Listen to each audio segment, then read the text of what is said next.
നോർവേയുടെ തലസ്ഥാനമായ ഓസ്ലോയിലെ central railway സ്റ്റേഷനിൽ വന്നിറങ്ങിയിരിക്കുകയാണ് ഞാൻ. സ്വീഡന്റെ തലസ്ഥാനമായ സ്റ്റോക്ക്ഹോമിൽ നിന്നും 4 മണിക്ക് പുറപ്പെട്ട ട്രെയിൻ ഇവിടെ എത്തിയപ്പോഴേക്കും രാത്രി 9 മണി കഴിഞ്ഞിരിക്കുന്നു. സ്റ്റേഷനിൽ നിന്നും പുറത്തു കടന്ന് മുറി ബുക്ക് ചെയ്തിരിക്കുന്ന ഹോട്ടൽ കണ്ടുപിടിക്കണം. ഓസ്ലോ റെയിൽവേ സ്റ്റേഷൻ കെട്ടിടത്തിനടുത്തു തന്നെയാണ് ഞാൻ മുറി ബുക്ക് ചെയ്തിരിക്കുന്ന hotel. Clarion collection hotel Bastin എന്നൊരു നീണ്ട പേരാണതിന്. പുറത്തേക്കുള്ള വഴിയെന്ന് പലയിടത്തും ഇടത്തോട്ടും വലത്തോട്ടുമെല്ലാം സൂചനാ ബോർഡുകളുണ്ട്. പക്ഷേ സ്റ്റേഷന്റെ മുൻഭാഗത്താണ് എനിക്ക് ചെല്ലേണ്ടത്. അവിടെ അടുത്താണ് ഹോട്ടൽ. മുന്നിൽ 1-2 സന്യാസിമാർ പോകുന്നുണ്ട്. ബുദ്ധ ഭിക്ഷുക്കളാണ്. ബുദ്ധമതത്തിന് വേരോട്ടമുള്ള നാടാണ് നോർവേ. 30,000-നും 1,00,000-നുമിടയിൽ ബുദ്ധമതക്കാർ ഇവിടെയുണ്ടെന്നാണ് ഔദ്യോഗിക കണക്ക്. ബൃഹത്തായൊരു മന്ദിരമാണ് ഓസ്ലോ റെയിൽവേ സ്റ്റേഷൻ. ഇവിടെ നിന്ന് എയർപോർട്ടിലേക്ക് എയർപോർട്ട് എക്സ്പ്രസ് എന്നു പേരുള്ള പ്രത്യേക ട്രെയിൻ സർവീസുമുണ്ട്. 9:30 ഞാൻ സ്റ്റേഷനിൽ നിന്നും പുറത്തിറങ്ങി. മുന്നിൽ വിശാലമായൊരു മുറ്റം. ഗ്രാൻഡ് സെൻട്രൽ ഹോട്ടലാണ് ഇടതുവശത്ത്. അതൊക്കെ മാപ്പിൽ നോക്കി അടയാളമായി ഞാൻ പഠിച്ചു വച്ചിരിക്കുന്നതാണ്. മഞ്ഞുകാലം ആരംഭിക്കാറായെങ്കിലും സ്ക്വയറിൽ ഈ നേരത്തും ജനമുണ്ട്. വെള്ളിയാഴ്ചയുടെ രാത്രിയാണെന്നതാവാം അതിന് കാരണം. യൂറോപ്യൻ നഗരത്തെരുവുകൾ ഏറ്റവും സജീവമാകുന്നത് വെള്ളിയാഴ്ച ഉച്ച കഴിയുന്നതോടെയാണ്. സ്കിപ്പർഗാറ്റ എന്നൊരു തെരുവിലേക്കാണ് എനിക്ക് പോകേണ്ടത്. അവിടെയാണ് ക്ലാരിയോൺ കളക്ഷൻ ഹോട്ടൽ. പാതയിൽ ധാരാളം യുവാക്കളെ കാണാം. ഇടയ്ക്കിടെ ഒഴിഞ്ഞ സീറ്റുകളുമായി ട്രാമുകൾ കടന്നുപോകുന്നു. അത്താഴം കഴിക്കണം. അത് ഹോട്ടൽ കണ്ടുപിടിച്ചതിന് ശേഷമാകാമെന്നാണ് തീരുമാനം. ഒടുവിൽ ക്ലാരിയോൺ കളക്ഷൻ ഹോട്ടൽ ബാസ്റ്റിന് മുന്നിൽ എത്തിയിരിക്കുന്നു. ചെലവേറിയ ഹോട്ടലൊന്നുമല്ല. സാധാരണ സഞ്ചാരികൾക്കുള്ള ഒരു ബജറ്റ് ഹോട്ടൽ.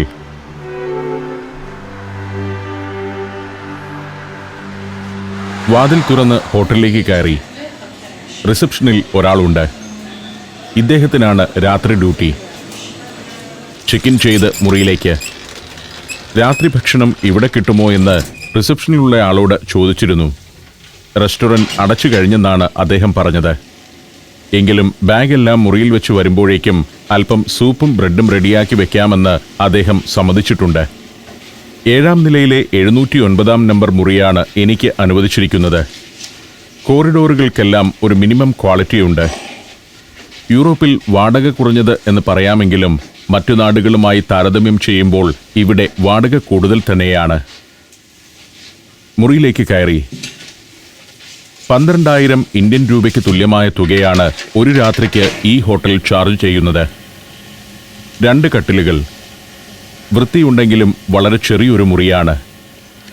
സ്പേസ് മാനേജ്മെന്റിന്റെ മകുടോദാഹരണമാണ് മുറിയെന്ന് പറയാം. ഒരു രാത്രി താമസത്തിനുള്ള എല്ലാ സൗകര്യങ്ങളുമുണ്ട്. ചെറിയൊരു ടോയ്ലറ്റ്. ഇങ്ങനെയൊക്കെയാണെങ്കിലും നമ്മുടെ നാട്ടിലെ കണക്കനുസരിച്ച് 3,000 രൂപ വാടക നൽകാവുന്ന മുറിയാണ്. ആ തുകയുടെ 4 മടങ്ങാണ് ഇവർ ഈടാക്കുന്നത്. അടുത്ത പ്രഭാതം. ക്ലാരിയോൺ കളക്ഷൻ ഹോട്ടലിൽ നിന്നും 8 മണിക്കു തന്നെ ഞാൻ പുറത്തിറങ്ങി. വഴിയോരത്ത് ഇങ്ങനെയൊരു കാഴ്ചയുണ്ട്. കുറച്ചുപേർ ഒരേ തരത്തിലുള്ള ജാക്കറ്റ് അണിഞ്ഞിരിക്കുന്നു. ടീം ലീഡറുടെ നിർദ്ദേശാനുസരണം ആളുകൾ പല ഭാഗത്തേക്ക് നീങ്ങുന്നു. എന്താണ് പരിപാടിയെന്ന് മനസ്സിലാവുന്നില്ല. അവർ ഓരോരോ ജോലികളിൽ വ്യാപൃതരാവുന്നതാണ് കാണുന്നത്. ചിലർ വെള്ളം ചെറുകപ്പുകളിലേക്ക് പകരുന്നു. 100 കണക്കിന് കപ്പുകളിൽ നിറച്ചു വയ്ക്കുന്നത് കുടിവെള്ളം തന്നെയാണ്. ഇന്ന് പ്രശസ്തമായ ഓസ്ലോ മാരത്തോൺ നടക്കുന്ന ദിവസമാണ്. മാരത്തോൺ കടന്നുപോകുന്ന വഴിയിൽ ഓട്ടക്കാർക്ക് കുടിക്കാനുള്ള വെള്ളമാണ് ഇങ്ങനെ ഒരുക്കി വയ്ക്കുന്നത്. മാരത്തോൺ റൂട്ടിൽ ഓരോ പ്രദേശത്തെയും ജോലികൾ വിദ്യാർത്ഥികൾക്കും ക്ലബ്ബുകൾക്കുമെല്ലാമായി വിഭജിച്ച് നൽകിയിരിക്കുകയാണ്. അവർ രാവിലെ തന്നെ രംഗത്തിറങ്ങി തങ്ങളുടേതായ ജോലികളിൽ വ്യാപൃതരാവുന്നു. ഓടാൻ തയ്യാറായി ചെസ്റ്റ് നമ്പർ അണിഞ്ഞു നിൽക്കുന്ന ഒരാൾ. വോളണ്ടിയർമാർ വളരെ ഉത്സാഹത്തിലാണ്. മാരത്തോൺ റൂട്ടിലെ ഡ്രിങ്കിംഗ് സ്റ്റേഷൻ നമ്പർ ഒരു ഭാഗത്ത്. പോർട്ടബിൾ ടോയ്ലറ്റുകളും തെരുവിൽ സ്ഥാപിച്ചു കഴിഞ്ഞു. വേസ്റ്റ് മാനേജ് ചെയ്യാനുള്ള തയ്യാറെടുപ്പിലാണ് ചിലർ.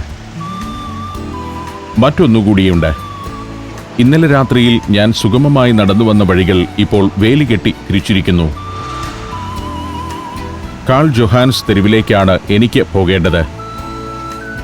ആ തെരുവിലൂടെ നേരെ നടന്നാൽ ഓസ്ലോ കൊട്ടാരത്തിനടുത്തെത്താമെന്ന് കൈവശമുള്ള മാപ്പിൽ നിന്ന് മനസ്സിലാക്കിയിട്ടുണ്ട്. ഓസ്ലോ മാരത്തോൺ ഇവിടുത്തെ പ്രധാനപ്പെട്ട ഒരു സംഗതിയാണ്. അത് നടക്കുന്ന ദിവസം ഇവിടെ എത്തിയത് ഭാഗ്യമോ ദൗർഭാഗ്യമോ എന്ന് അറിയാനിരിക്കുന്നതേയുള്ളൂ.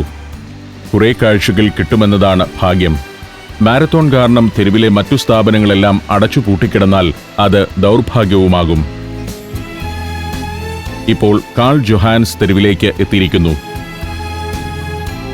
നടക്കാൻ മാത്രമുള്ള തെരുവാണിത്. വാഹനങ്ങൾ ഇതിന്റെ എല്ലാ ഭാഗത്തുകൂടിയും കടത്തിവിടില്ല. ഗ്രാനൈറ്റ് സ്ലാബുകൾ വിരിച്ച് സുന്ദരമാക്കിയ പാത. നടന്നെത്തിയത് ചുടുകട്ട കൊണ്ട് പണിത ഒരു ഗോപുരത്തോടുകൂടിയ കെട്ടിടത്തിനടുത്താണ്. കഫേ കത്തീഡ്രൽ എന്നാണ് ഇതറിയപ്പെടുന്നത്. ഓസ്ലോ കത്തീഡ്രലിന് ചുറ്റുമായുള്ള ഒരു കഫേ ഏരിയയാണിത്. കത്തീഡ്രൽ ക്യാമ്പസിന്റെ മതിൽക്കെട്ട് പോലെ സ്ഥിതി ചെയ്യുന്ന കെട്ടിടം. 1950കളിൽ ബറോക്ക് ശൈലിയിൽ ഓസ്ലോ കത്തീഡ്രൽ പുതുക്കി പണിതപ്പോഴാണ് ഈ മന്ദിരവും ഈ വിധം സജ്ജീകരിച്ചത്. നോർവീജിയൻ പിസയുടെ രുചിയാണ് കഫേ കത്തീഡ്രലിനെ സഞ്ചാരികൾക്കിടയിൽ പ്രിയങ്കരമാക്കുന്നത്.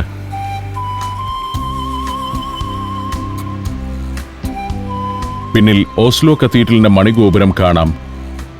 ഓസ്ലോ കത്തീഡ്രൽ ഈ നഗരത്തിലെ പ്രമുഖമായൊരു നിർമ്മിതിയാണ്. ചർച്ച് ഓഫ് നോർവേയുടെ ഓസ്ലോ ഡയോസിസിന്റെ ആസ്ഥാന ദേവാലയമാണിത്. ഞാനതിന്റെ മുന്നിലേക്ക് കയറിച്ചെന്നു. ഇപ്പോഴും നോർവീജിയൻ രാജകുടുംബത്തിന്റെയും നോർവീജിയൻ ഗവൺമെന്റിന്റെയും പ്രധാനപ്പെട്ട പൊതുപരിപാടികൾ നടക്കാറുള്ള ഇടമാണ് ഓസ്ലോ കത്തീഡ്രൽ. 1694 മുതലുള്ള 3 വർഷം കൊണ്ടാണ് ഈ ദേവാലയത്തിന്റെ നിർമ്മാണം പൂർത്തിയായത്. 1938 ഡാഫിൻ വെറൻസ്കിയോൾഡ് എന്ന ശില്പി നിർമ്മിച്ചതാണ് ഈ ബ്രോൺസ് ഡോർ. ഓസ്ലോ ഡൗൺ ടൗണിന്റെ പാരിഷ് ചർച്ച് കൂടിയാണ് ഇത്. പള്ളിയുടെ പരിസരത്തൊന്നും ആളുകളെ കാണുന്നില്ല. നോർവേയിലും വലിയ തോതിൽ ആളുകൾ മതവിശ്വാസത്തിൽ നിന്ന് പിന്മാറുന്നതാണ് ഇന്നത്തെ കാഴ്ച. ഓസ്ലോ കത്തീഡ്രലിന് മുന്നിൽ വലിയൊരു ചത്തുരമുണ്ട്. സ്റ്റോട്ടോർ വെറ്റ് എന്ന് ഇതറിയപ്പെടുന്നു. ഗ്രാൻഡ് പ്ലാസ എന്നാണ് സ്റ്റോട്ടോർ വെറ്റ് എന്ന വാക്കിന്റെ അർത്ഥം. പട്ടണത്തിലെ ഗതാഗതത്തിന്റെ ഒരു പ്രധാന ഹബ്ബാണ് സ്ക്വയർ. ട്രാമുകൾ ഇവിടെ ഒന്ന് ചുറ്റിയാണ് യാത്ര തുടരുക. ഓസ്ലോ മാരത്തോണിനു വേണ്ടി ഇന്ന് പട്ടണത്തിൽ ഗതാഗത നിയന്ത്രണമുണ്ട്. അതുകൊണ്ട് ട്രാമുകൾ സ്റ്റോട്ടോർവെറ്റ് സ്ക്വയറിൽ വെച്ച് വഴി തിരിഞ്ഞു പോകുന്നു. ട്രാം പാളങ്ങൾക്ക് കുറുകെ വേലികെട്ടി തിരിച്ചിരിക്കുന്നത് പലയിടത്തും കാണാം. 10,000-കണക്കിന് ആളുകൾ മാരത്തോൺ പ്രമാണിച്ചെത്തുമെന്നതിനാൽ ഓസ്ലോയിൽ ഇന്ന് ഉത്സവാന്തരീക്ഷമാണ് താനും. ടൂറിസ്റ്റുകൾ മാത്രമല്ല, നോർവേയുടെ ഇതര പട്ടണങ്ങളിൽ നിന്നും ഗ്രാമങ്ങളിൽ നിന്നും ഓട്ടത്തിൽ പങ്കുചേരാനും ഓട്ടക്കാരെ പ്രോത്സാഹിപ്പിക്കാനുമെല്ലാമായി വലിയ ജനസഞ്ചയമാണ് എത്താനിരിക്കുന്നത്. ഇവിടെ ഞാൻ ശ്രദ്ധിക്കുന്ന വേറൊരു കൂട്ടർ ഇവരാണ്. നോർവീജിയൻ പരമ്പരാഗത വസ്ത്രം ധരിച്ചു നീങ്ങുന്ന സ്ത്രീകൾ. 17ാം നൂറ്റാണ്ട് മുതൽ നോർവേയിൽ വ്യാപകമായി പ്രചാരത്തിലുള്ളതാണ് ബുനാഡ് എന്നറിയപ്പെടുന്ന ഈ വസ്ത്രം. പഴയ തലമുറയിലുള്ളവരാണ് ഇപ്പോൾ ബുനാഡ് ധരിക്കുന്നതിൽ ഏറെ ഉത്സുകർ. ഞാൻ കാൾ ജൊഹാൻ സ്ട്രീറ്റിലൂടെ നടക്കുകയാണ്. ആളുകൾ സൗകര്യമായി നടന്നുകൊണ്ടിരുന്ന സ്ട്രീറ്റിനെ ഇന്ന് വേലികെട്ടി തിരിച്ചിരിക്കുന്നു. വേലികൾക്കിടയിലെ ഭാഗം മാരത്തോൺകാർക്ക് മാത്രമായി മാറ്റിവെച്ചിരിക്കുകയാണ്. അതിമനോഹരമാണ് കാൾ ജൊഹാൻ സ്ട്രീറ്റ്. ഇതിന്റെ ഇരുവശങ്ങളിലുമായാണ് പ്രധാന ഷോപ്പിംഗ് സ്ഥാപനങ്ങളുള്ളത്. ഇവിടെ വാഹനങ്ങൾ അനുവദിക്കുകയേയില്ല. രാത്രികളിൽ ഇവിടെ ജനപ്രവാഹമായിരിക്കും. ജയ്പൂർ ഇന്ത്യൻ റെസ്റ്റോറന്റ് എന്നൊരു ഭോജനശാലയുണ്ട് ഇവിടെ. ഇന്ത്യൻ ഭക്ഷണം ലഭിക്കുന്ന റെസ്റ്റോറന്റ്. മറ്റു രാജ്യങ്ങളിൽ ചെല്ലുമ്പോൾ ഇന്ത്യൻ ഭക്ഷണം കഴിക്കുന്നത് എനിക്ക് ഒട്ടും താല്പര്യമുള്ള കാര്യമല്ല. മാരത്തോണിനെ ആഘോഷമാക്കാൻ ഒരുങ്ങുന്ന സംഘങ്ങളെ വഴിയിൽ പലയിടത്തും കാണാം. സംഗീതവും അനൗൺസ്മെന്റും പരസ്യപ്രചരണവുമെല്ലാമായി പല ജംഗ്ഷനുകളിലും ഓരോ ഗ്രൂപ്പുകൾ റെഡിയായി കഴിഞ്ഞു. Morocco, north Macedonia, Kazakhstan, Zambia, Zimbabwe. സഞ്ചാരം പെൻഡ്രൈവ് വോളിയം നമ്പർ 21. അപൂർവ ദൃശ്യയാത്രാ വിവരണ ശേഖരം ഉടൻ സ്വന്തമാക്കാൻ സഞ്ചാരം എന്ന് SMS ചെയ്യൂ. ഫോൺ 9995444222. പാതയുടെ അങ്ങേയറ്റത്ത് ഒരു കുന്നിൻ മുകളിൽ അക്കാണുന്നതാണ് ഓസ്ലോയിലെ കൊട്ടാരം. അവിടേക്കാണ് എനിക്ക് പോകേണ്ടത്. ഇനിയും 1 കിലോമീറ്ററോളം നടക്കാനുണ്ട് കൊട്ടാരത്തിനടുത്തേക്ക്. 4 ഘട്ടങ്ങളിലായാണ് ഓസ്ലോ മാരത്തോൺ നടക്കുക. പ്രൊഫഷണൽ ഓട്ടക്കാർ മുതൽ സാധാരണക്കാർ വരെ മാരത്തോണിൽ പങ്കെടുക്കുന്നുണ്ട്. ഇക്കാണുന്നതാണ് നോർവേയുടെ പാർലമെന്റ് മന്ദിരം. സ്റ്റോർട്ടിംഗ് എന്നാണ് നോർവേയുടെ പാർലമെന്റ് അറിയപ്പെടുന്നത്. 1866 മുതൽ നോർവേയുടെ പാർലമെന്റ് മേളിക്കുന്നത് ഈ ബിൽഡിംഗിലാണ്. കാൾ ജൊഹാൻ സ്ട്രീറ്റിന്റെ ഇരുവശത്തും ഇങ്ങനെ കസേരകൾ നിരന്നുകിടക്കുന്ന ഭാഗങ്ങൾ കാണാം. നിവർത്തിയ കുടകൾക്ക് ചുവട്ടിൽ വൈകുന്നേരങ്ങളിൽ ആളുകൾ വന്നിരുന്ന് ഭക്ഷണം കഴിക്കുന്ന ഇടങ്ങളാണ് ഇത്. നോർവേയുടെ ബഹുമുഖ പ്രതിഭയായിരുന്ന ക്രിസ്ത്യൻ ക്രോഗിന്റെ വലിയൊരു പ്രതിമ ഇവിടെയുണ്ട്. ചിത്രകാരനും എഴുത്തുകാരനും പത്രപ്രവർത്തകനുമെല്ലാമായിരുന്നു 1852 ജനിച്ച് 1925 അന്തരിച്ച ക്രോഗ്. സോഷ്യൽ റിയലിസത്തിൽ അധിഷ്ഠിതമായിരുന്നു ക്രോഗിന്റെ രചനകളെല്ലാം. ഇവിടെ നിൽക്കുമ്പോഴും പരമ്പരാഗത വേഷം ധരിച്ച സ്ത്രീകൾ നടന്നു പോകുന്നത് കാണുന്നുണ്ട്. പരമ്പരാഗത വസ്ത്രമായ ബുനാഡിനോട് നോർവേക്കാർക്ക് ഇപ്പോൾ താൽപ്പര്യം കൂടി വരുന്നതായാണ് പഠനങ്ങൾ വ്യക്തമാക്കുന്നത്. പല ഫാഷൻ ഡിസൈനർമാരും കൂടുതൽ അലങ്കാര പണികളോടെ യുവതികൾക്കും കൗമാരക്കാർക്കും വേണ്ടി ഈ വസ്ത്രം അവതരിപ്പിച്ചു വരുന്നുമുണ്ട്. വിശേഷ ദിവസങ്ങളിൽ ബുനാഡ് ധരിക്കുന്നതിൽ പാരമ്പര്യത്തിൽ വിശ്വസിക്കുന്ന നോർവേയിലെ സ്ത്രീകൾ ശ്രദ്ധിക്കാറുണ്ട്. മാരത്തോണിന് മുന്നോടിയായി വാമപ്പ് ചെയ്യുന്നു ചിലർ. ഞാൻ വീണ്ടും കാൾ ജൊഹാൻ സ്ട്രീറ്റിലൂടെ മുന്നോട്ട് നടക്കുകയാണ്. മനോഹരമായ തെരുവോരങ്ങൾ, പൗരാണിക കെട്ടിടങ്ങൾ, പലയിടത്തും ടെലിവിഷൻ ചാനലുകളുടെ ക്യാമറ സെറ്റ് ചെയ്തുകൊണ്ടിരിക്കുന്നു. നോർവേയിൽ മാത്രമല്ല, യൂറോപ്പിലാകമാനം സ്പോർട്സ് ചാനലുകളിൽ ഓസ്ലോ മാരത്തോണിന്റെ തത്സമയ സംപ്രേഷണം നടക്കും. അതിനുള്ള സംവിധാനങ്ങളെല്ലാം ഒരുക്കിക്കൊണ്ടിരിക്കുകയാണിവർ. ചിലയിടത്ത് സംഗീത പരിപാടി തുടങ്ങിക്കഴിഞ്ഞു. കായിക പരിപാടിയാണെങ്കിലും അതിന് മേമ്പൊടിയായി സംഗീതം വേണമെന്നത് ഇന്നാട്ടുകാർക്ക് നിർബന്ധമാണ്. ഒരിറക്കമിറങ്ങി കയറ്റം കയറിയാൽ കൊട്ടാരത്തിന്റെ മുറ്റത്തെത്തുമെന്ന് ഇവിടെ നിൽക്കുമ്പോൾ വ്യക്തമായി മനസ്സിലാവും. സ്ട്രീറ്റിന്റെ വലതുവശത്ത് മുഴുവൻ ബിയർ ഗാർഡനുകളാണ്. ബിയറും വൈവിധ്യമാർന്ന നോർവീജിയൻ വിഭവങ്ങളും ലഭിക്കുന്ന ധാരാളം കടകൾ. ഒരു വശത്ത് പല നിറങ്ങളിലുള്ള സഞ്ചികൾ കൂട്ടിയിട്ടിരിക്കുന്നു. ഓട്ടക്കാർക്കുള്ള കിറ്റാണത്.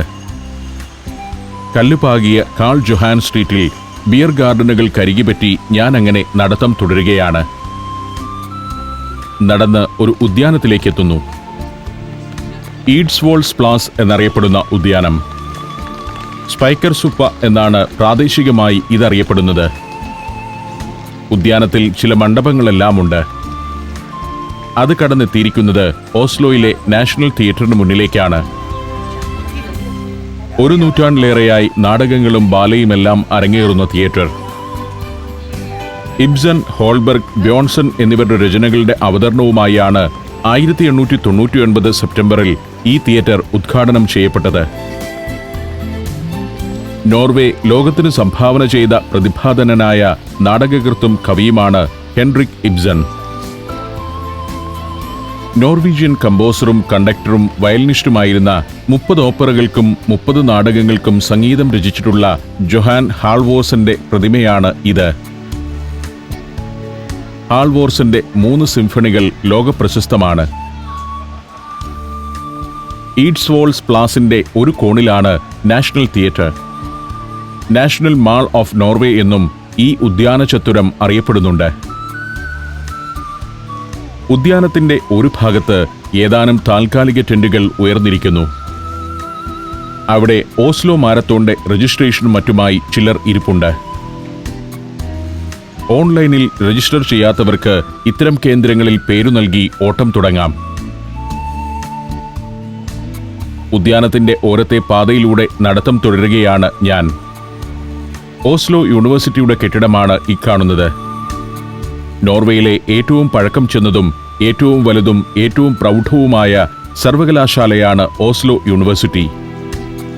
പല പല കോളേജുകളായി ചിതറി നിൽക്കുന്നതിനേക്കാൾ ഒറ്റ ക്യാമ്പസിൽ 10,000-കണക്കിന് വിദ്യാർത്ഥികൾ പഠിക്കുന്നതാണ് ഇവിടെയൊക്കെ യൂണിവേഴ്സിറ്റികളുടെ രീതി. 28,000 വിദ്യാർത്ഥികൾ പഠിക്കുന്നുണ്ട് ഈ യൂണിവേഴ്സിറ്റിയിൽ. നോർവേയുടെ ദേശീയ മതമായ ചർച്ച് ഓഫ് നോർവേയുടെ തത്വസംഹിതയായ ലൂതറൻ തിയോളജിയാണ് യൂണിവേഴ്സിറ്റിയിലെ പ്രമുഖമായൊരു പാഠ്യവിഷയം. Law, medicine, humanities, mathematics, natural sciences, social sciences, dentistry തുടങ്ങി ധാരാളം വിഷയങ്ങൾ വേറെ. 1811 ഓസ്ലോ യൂണിവേഴ്സിറ്റി സ്ഥാപിതമാകുന്നത്. നിയോ ക്ലാസിക്കൽ ശൈലിയിലുള്ള യൂണിവേഴ്സിറ്റി മന്ദിരത്തിന്റെ മുൻഭാഗത്തും ഓസ്ലോ മാരത്തോണിന്റെ ഭാഗമായ താൽക്കാലിക പൗലിനുകൾ ഉയർന്നു കഴിഞ്ഞു. ഓസ്ലോ യൂണിവേഴ്സിറ്റിയുടെ മുന്നിൽ നിന്നുകൊണ്ട് ഞാൻ തെരുവിന്റെ രണ്ടു ഭാഗത്തേക്കും ക്യാമറയൊന്നു തിരിച്ചു. ഇക്കാണുന്നതാണ് ഓസ്ലോ യൂണിവേഴ്സിറ്റിയുടെ പ്രധാന ഭാഗം. ഇതിന്റെ ഇരുവശത്തും പിന്നിലുമായാണ് അക്കാഡമിക് ബ്ലോക്കുകൾ. യൂണിവേഴ്സിറ്റിയുടെ മുന്നിൽ നിന്ന് നോക്കുമ്പോൾ കൊട്ടാരവും കാണാം. വൃക്ഷനിബിഡമാണ് ഈഡ്സ് വോൾസ് പ്ലാസ്. മരച്ചുവടുകളിൽ പൂച്ചെടികൾ. ഒരു ഭാഗത്ത് മനോഹരമായ ഒരു ഫൗണ്ടൻ. ഈഡ്സ് വോൾസിലെ സ്റ്റുഡന്റർ ലുണ്ടൻ എന്ന ഉദ്യാനമാണിത്.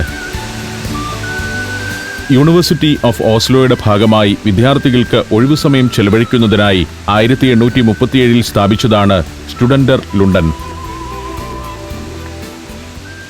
ഇവിടെ നിന്നും കൊട്ടാരത്തിലേക്ക് ഇനിയൊരു ചെറിയ കുന്നു കയറണം. മണൽ വിരിച്ച ഒരു പാത. ധാരാളം വൃക്ഷങ്ങൾ നിറഞ്ഞ വലിയൊരു ഉദ്യാനത്തിന് നടുവിലാണ് കൊട്ടാരം ഇരിക്കുന്നത്. സ്ലോട്ട്സ് പാർക്ക് എന്നാണ് ഈ ഉദ്യാനത്തിന് വിശേഷണം. കൊട്ടാര ഉദ്യാനം എന്നാണ് ആ വാക്കിന് അർത്ഥം. കുന്നിൻ മുകളിൽ പുൽമേടും വൃക്ഷനിരയുമെല്ലാമായി മനോഹരമായ ഒരു ഉദ്യാനം. നോർവീജിയൻ തലസ്ഥാനത്തെ ആദ്യത്തെ ഏറ്റവും വിശാലമായ ഉദ്യാനമാണിത്. കുന്നിന്റെ ഒത്ത മധ്യത്തിൽ കൊട്ടാരം. ഇപ്പോഴും നോർവേയുടെ രാജാവ് വസിക്കുന്നത് ഈ കൊട്ടാരത്തിലാണ്. അതുകൊണ്ട് തന്നെ എല്ലാ സമയത്തും കൊട്ടാരത്തിനകത്തേക്ക് സന്ദർശകരെ പ്രവേശിപ്പിക്കുകയില്ല. വിപുലമായൊരു കൊട്ടാരമൊന്നുമല്ല ഇത്. സാധാരണ സന്ദർശകർക്ക് ഗൈഡഡ് ടൂറിന്റെ ഭാഗമായി മാത്രമേ കൊട്ടാരത്തിൽ പ്രവേശിക്കാനാവൂ. അതും നിശ്ചിത ദിവസങ്ങളിൽ നിശ്ചിത സമയങ്ങളിൽ മാത്രം. ഞാൻ വന്നിരിക്കുന്ന സമയത്ത് കൊട്ടാരത്തിൽ പ്രവേശിക്കാനാവില്ലെന്ന് മനസ്സിലായി. എങ്കിലും കൊട്ടാര പരിസരത്തുകൂടി നടന്ന് കാഴ്ചകൾ കാണാനാണ് തീരുമാനം.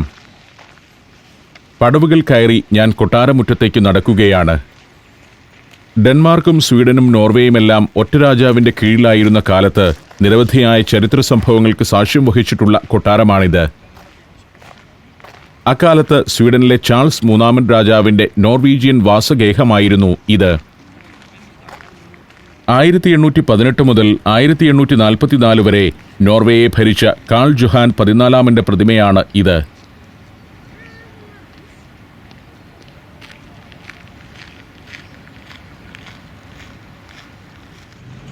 കൊട്ടാരത്തിന്റെ പ്രധാന ഭാഗം ഇതാണ്.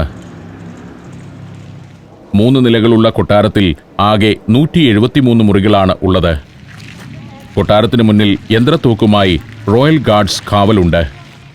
ഗാർഡുകളുടെ ചേഞ്ചിങ് പരേഡും ഇൻസ്പെക്ഷൻ ഓഫ് ദി ആംസും ദിവസേന ഇവിടെ നടക്കുന്ന ആകർഷകമായ ചടങ്ങുകളാണ്.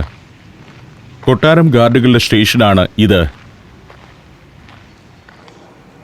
ഞാൻ രാജകൊട്ടാരത്തെ ഒന്ന് ചുറ്റി നടക്കുകയാണ്. ജനാധിപത്യമുള്ള രാജ്യമാണെങ്കിലും ഇപ്പോഴും നോർവേയുടെ രാഷ്ട്രത്തലവൻ രാജാവാണ്. പരമ്പരാഗതമായി കൈമാറിയെത്തുന്ന അധികാരമാണത്. കൊട്ടാരത്തിന് ചുറ്റുമുണ്ട് മനോഹരമായ ഉദ്യാനം. ഖജനാവിൽ നിന്ന് ധനം വാരിക്കോരി ചെലവഴിച്ച് കൊട്ടാരവും ഉദ്യാനവും മോടി പിടിപ്പിച്ചിരുന്ന രാജാക്കന്മാർ നോർവേയിലുണ്ടായിരുന്നു. നോർവേയുടെ ചരിത്രത്തിലെ ഏറ്റവും ജനകീയനായ രാജാവായിരുന്നു ഒലാവ് അഞ്ചാമൻ. അംഗരക്ഷകരില്ലാതെ നഗരവീഥികളിലൂടെ കാർ സ്വയം ഡ്രൈവ് ചെയ്തു പോയിരുന്ന രാജാവ്. രാജ്യം ഇന്ധനക്ഷാമം നേരിട്ട 1973 പുറത്തൊരു ബാഗും തൂക്കി സാധാരണക്കാർക്കൊപ്പം ട്രെയിനിൽ യാത്ര ചെയ്തിരുന്നു അദ്ദേഹം. റോയൽ പാർക്ക് എന്നാണ് വിശേഷണമെങ്കിലും ഓസ്ലോയിലെ ഒരു പബ്ലിക് പാർക്ക് തന്നെയാണിത്. നഗരവാസികൾ സായന്തനങ്ങൾ ചെലവിടാനെത്തുന്ന ഇടം. ധാരാളം ടൂറിസ്റ്റുകളും ഈ പാർക്കിലേക്ക് എത്താറുണ്ട്. കൊട്ടാരത്തിൻ്റെ കഥകൾ ഓർത്തുകൊണ്ട് ഇളം വെയിലിലൂടെ കൊട്ടാര ഉദ്യാനത്തിലൂടെ ഞാൻ സഞ്ചാരം തുടരുകയാണ്.